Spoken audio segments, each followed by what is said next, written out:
Hey everybody, welcome back to Tim Travels. It's Terry, your host. Coming to you from the global corporate headquarters, Prime Inc. Finished up my last class today, just waiting to get a load out of here. I'll talk about that in a minute. So today's November 8th. A couple interesting tidbits in history this day. On this day in 1837, the Mount Holyoke Seminary in Massachusetts was founded. It is today Mount Holyoke College. The reason it was important is because it was a seminary for women. And this is, this came at a time when most colleges would not admit women. And there have been a lot of famous alumna of that school, including the poet Emily Dickinson. And it still exists today. Let me see, in 1960, John F. Kennedy was elected president on this day, barely beating Richard M. Nixon, who had been the vice president, who's Eisenhower's vice president. This day in 1932, Franklin Delano Roosevelt defeats Herbert Hoover and is elected to the first of 4 terms that he's elected to. So, yeah, that's a little bit of history on this day. So anyway, I just wanted to share a couple of tidbits, things I learned in the past, few days going to class here. So the first thing I learned, and this just proves that even when you do even when you take a class or read a book or do a course that you maybe have done before, you still can learn things. There are some books that I've read multiple times, and I always take something away from those books. And I mean, candidly, when I used to go to church, people would always say, oh, well, always read the scriptures. When you finish, start again, right? And the idea was that you always pick up something new. And I found that to be true in all sorts of stuff. And the other thing that I found in the course of my life is that books that I read when I was a kid are take on different meaning. And I guess this is kind of the same theme, that you get different things, but not just facts, but just different meaning. A good example is The Diary of Anne Frank. I read it as a kid, but then I read an unabridged version, or a version with more facts and details. And some of it was just minutiae. Some of it was just a teenage girl talking about teenage girl things. But, I had a different perspective, and, as an adult, because I had subsequently read and studied a lot more about the Holocaust. And I'd read, for example, Night by Elie Wiesel, and I kind of was able to juxtapose between that book, which is about Wiesel's experience in a concentration camp, to Anne Frank's experience as a teenager hiding out from the Nazis. And what's really quite startling, just to give you an example, is how Wiesel and his family thought, okay, don't worry, they're not going to do anything bad to us, which of course was totally Pollyannish, totally naive. And yet here's Anne Frank as a 13-year-old hiding out in Amsterdam, and she's they're killing people, right? They knew, the Frank family knew, even down to its youngest member, that if they got caught, it was going to end badly. So it was just, so anyway, getting back to that idea of taking stuff over again, I took ACE 2 again on Saturday. And, you know, I did learn some more things, but one of the things I learned that I wouldn't have known, because I couldn't have picked it up in my first go-round, is that, believe it or not, and I know this is going to sound weird to anybody that's taken ACE 2, but I found out in taking ACE 2 that I'm driving too slowly. Now, that'll come as no surprise to anybody that's ever been behind me and had to try to pass me. Like, there's a bunch of whiners on, you know, that comment on my channel about, you know, driving slow. And my response to them is always like, well, get up earlier in the morning, you know, get on the road before me. But here's what I learned about my truck by getting data from the truck that they give you in class, is that so this truck, this Peterbilt with a Packard engine, 12-speed automatic transmission, it'll shift into 12th gear at 58 miles an hour, and it will actually lug down in 12th to as low as like 52. However, if there's even the slightest, tiniest, you know, like whiff of an upgrade, like a pile of leaves, it wants to downshift into 11th. And what I learned is that I was actually, even though my average speed was low, I was spending a lot of time in 11th gear and running higher RPMs than I needed to. And what I discovered is that probably if I set my cruise at 60, it will keep me from dropping down into 11th gear. Because a lot of times I'd be driving along, even in some place like Kansas, right? That's pretty flat in a lot of areas. And the truck would be in 11th. And then I just paddle shift, you know, so manually shift. Hey, lay down. I'd manually shift into 12th gear, and, you know, of course, the RPM drop down. Because once it's in 12th at like 58, 59, it'll run at less than 1,000 RPMs. But anyway, and obviously your mileage will vary, you know, load size, all that stuff. Stop. So I learned that. I also learned that a lot of people, even though they work for a company that preaches this, a lot of people don't know how to buy fuel. So it was kind of eye-opening. And then today I finished up my instructor training, because the last time I did instructor training was over 2 years ago.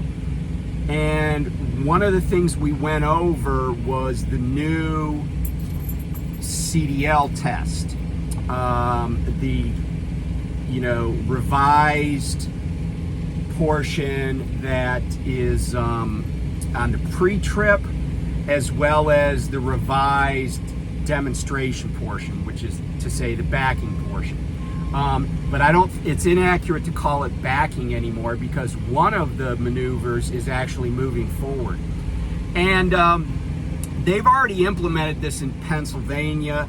It's going into effect on the 4th of December here in Missouri. So we were talking about strategies, like if somebody put a PSD trainee on their truck, do they want to teach to the old test, which is actually the current standards? Do they want to test the current standards, or they want to test the new standards? Because there's now at this juncture a limited window for somebody to test under the current standards, and everybody's going to be testing under the new standards, at least in Missouri, and they're already currently doing it in PA, at least in Missouri after the 4th of December. So the interesting thing about this is that there's a lot less of the constant, like, I'm checking this tire, I'm checking that tire, I'm checking that tire. The essence of the pre-trip is still to establish that you have a truck that's safe and roadworthy. The in-cab inspection is you still do the brake, portion of the in-cab where you test your alarms and all that. So they haven't compromised on anything like that. So the in-cab is still going to be the in-cab. There's a few items you don't have to mention anymore. Like you don't have to say that your seatbelt's not frayed and it's it's not cracked, bent, or broken. It's properly mounted and secured. You know all the lingo, right? So that's different. But on the pad portion, or what used to be the backing portion, the performance portion, you're still going to have to do a straight back. And I like that because a lot of people think the straight back is the simplest part of the backing, and maybe it is, but if you can't back straight, you can't back. It's just that simple, right? How many times, honestly, I see people that, I know people pull head into parking spots for different reasons, but one time I was in California in Fontana at the Pilot there, or Flying J, or whatever it is, and I had a trainee with me, and this guy comes and he's pulled in head first, and he comes and he talks to me because he wants to back out and he wants to make sure that I'll just stay where I am, and I'm like, sure. And I am not joking when I say this. It took him 4 tries. Like, he had to pull up 4 times just to back that trailer straight out of the spot, right? He couldn't keep it straight long enough to get his front end to clear the tractors of the other trucks that were parked beside him. It took him, it was kind of comical, but he couldn't back straight. And straight backing is the most essential skill for backing. And so that's, the straight back is still there. The other thing is they're testing two forward movements. One is where you come through the straight line and you stop in a box, basically like a 3-foot box. And here's the deal: you can't stop and then pull into it, right? You have to, when the truck stops its forward motion, if you're either in the box or you're not. And if you're not in the box, you get like significant points off. And then after you're finished with that, you continue through the box, then back all the way back through it. And then the next, and all maneuvers happen from that one straight lane. And the next one is what they call a forward offset. And I think this is a great exercise because it really tests just, watching your trailer, right? Not hitting something while you're turning. The practical application of this, honestly, is, you change lanes at a fuel stop. Like you're in one lane and you're like, oh, that pump opened, I got to get over there. It's a great exercise for teaching that concept. It's a great exercise for just, maneuvering in parking lots or at shippers, receivers where it's tight. And then the other maneuver is an offset back. So after you do the forward and pull out, and you have to be close to, there's a cone on the left you can't hit, and then there's a cone on the right that's at the other end of the opening, but you can't hit the cone, but you also can't be like really, really far away from it. So you have a tight window that you have to put your trailer wheels in. And again, it's a skill that they hadn't done before, but I think it's, I think in some ways it's easier, but in some ways it is more applicable to day-to-day driving. I mean, how many times have you seen people hit other people's trucks, hit stationary objects because they didn't turn wide enough, or if the turn was tight, they didn't do it correctly and ended up, going over somebody's hood with the side of their trailer, hitting a bollard with the tires and ripping a tire up. So it's going to be useful. And then the other one is backing, basically reversing that maneuver. So I learned a lot about that, learned about some of the new standards. And, for people that say, some of my classmates were like, oh, this is much easier, blah, blah, blah. And, it's like, the point about it is not that it's whether or not it's easier, right? Because I took my test on an automatic transmission. I'm sure it would have been much more nerve-wracking if I had to take it on a 13-speed manual. Every generation of people that does something has to do, often does something different. But it doesn't mean that they're, not going to be able to handle overall the job. Because the job is still going to be the same. I think that, I don't know really the motivation for changing it, except the idea that, let's test what people actually do. There was a saying that we had in the Navy, train the way you fight, fight the way you train. So I could see the practical applications of this. Now you say, hey, they need to test the, 45 degree or 90 degree back, whatever you want to call it. And, because we do that all the time. Well, that's true. We do, a lot of us do that all the time. But that's also something that backing in between cones really doesn't test. And so every situation's different. And, even people that pass that part of a test, which, by the way, I did not do that on my exam.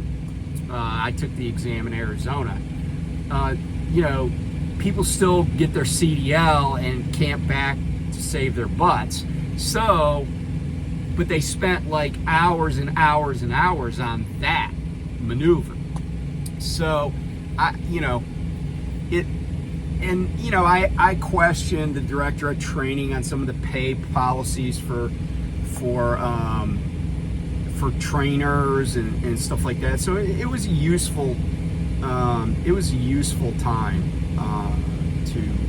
and I even took the prime safety class and I watched the same movies over and over again. I did realize though that the one on Winter Driving, man, the driver, they actually interview truck drivers, and I guarantee if you did transcriptions of how those drivers talked, you would be like, what the hell was, like, these guys wouldn't finish a thought. I know they knew what they were talking about in their mind, but they were just not getting it out. And that film's a little bit old too, but sheesh. So anyway, if you're coming to Prime, unless you checked in today or maybe next week, you're probably going to end up, if you go to Pittston, you're going to have this new test that I just described. And if you go to, if you come to Springfield, you're probably going to have that new curriculum. I don't know about when it's implemented in Salt Lake City. And, if you're going to another company, that's probably going to, a lot of these other companies are going to adopt this because it's based on what the state, regulators want to do. But this is also based on, ideas from the FMCSA. So anyway, good talking to you. I will hopefully be back on the road. I don't know, it's almost 5, so if I don't have a pre-plan here in a minute, I'm pretty sure I'll be here till morning. So anyway, talk to you soon. Bye.